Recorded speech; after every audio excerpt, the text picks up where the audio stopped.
At saka yung abogado na nag-file po ay parang connected kay First Lady Liza Marcos.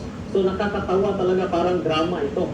Nakakatawa, parang drama. Hindi natin alam kung comedy o drama ito Pero nakakainis. Nevertheless, affiliated sa kanila yung abogado.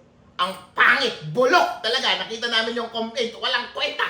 Iniinsulto ba tayo ng tao na ito? Iniinsulto ba ang taong bayan? Ganito ang gusto nilang kalidad. Ito ang gusto nilang paandarin para itry ang ating presidente. Alam nating lahat na malawakan ang nangyaring pagnanakaw. Alam natin na sila ang gumawa ng pagnanakaw. Panahon na para i-bring sila to account.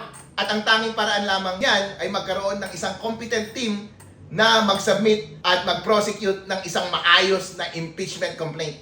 Attorney, numbers game ang impeachment complaints. Ang impeachment, no? Numbers game. Pero evidence-based din naman.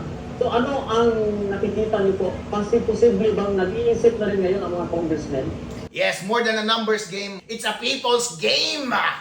Ang buong Pilipinas ngayon ay naniniwala na sila ang may kasalanan. Meron ng ebidensya.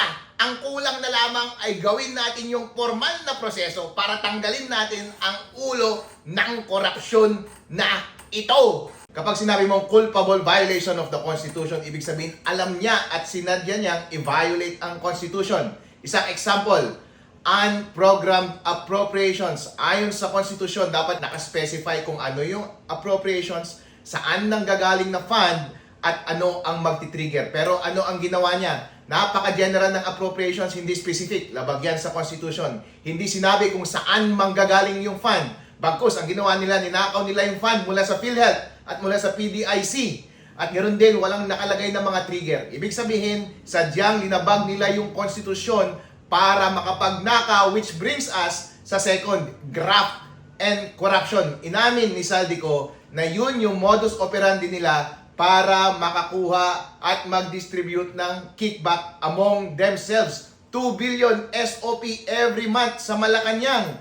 57 billion na dinideliver doon sa fourth part. Maleta, in-identify niya lahat ng tao. Ngayon, ano ang palusot ni BBM? AI daw yung statement ni Zaldi. Kung baga, nasa korte tayo, nagkaaminan na merong malawakang daya, nagkaaminan na kung sino yung mga involved. Kilala natin yung grupo. Zaldi, si Romualdez, si BBM. Ang problema na lang ngayon ay nagtuturoan sila.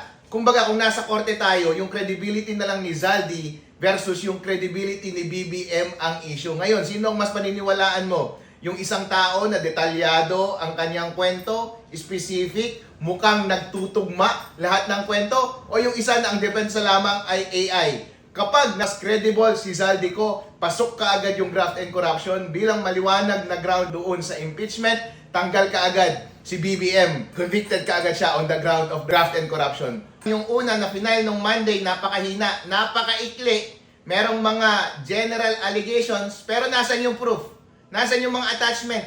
Alam natin, ang bawat abogado, kahit napakaganda ng allegation mo, pero ang pangit naman ng substantiation mo, matatalo ka.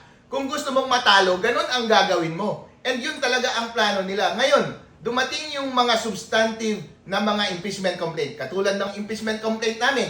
Kami yung pinakabigatin na grupo na gumawa ng impeachment complaint. Kasama natin si Manuel Luna na attorney. Successful impeachment yung ginawa niya sa COMELEC Commissioner Bautista before.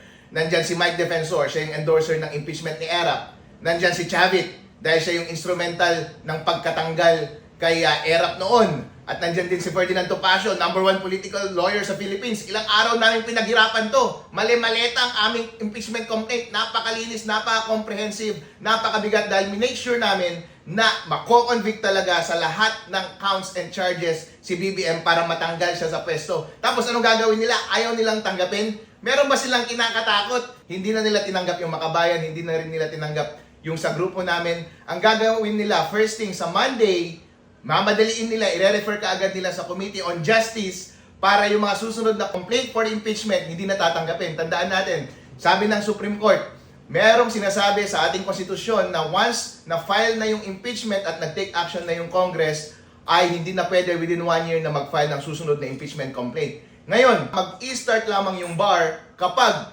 refer na sa Committee on Justice on Monday yung impeachment complaint. Kaya after Monday, barred na tayo from filing impeachment complaint kapag dire-refer na nila yon sa Committee on Justice. Kaya dapat may file natin to before Monday! Ngayon, kung nakalusot lang yung unang impeachment lang, yung walang kwentang impeachment, hindi talaga andar yung impeachment laban kay BBM. Dismiss ka agad yun. Kahit yung impeachment complaint lang namin, ang i-refer ninyo sa Committee on Justice, ipepresenta namin yung mga pinakamagagaling na mga abogado at napakagandang witness, si Saldico. Bakit kaduda-duda ang unang impeachment po na ipinail? Although nag-allege siya, pero nasan yung mga ebidensya mo? Nasan yung mga dokumento mo? Nasan yung mga USB attachment mo ng mga video, ng mga statements? Nasaan yung mga proof? Kapag ikaw ang abogado, alam natin na ang alegasyon na hindi sapat.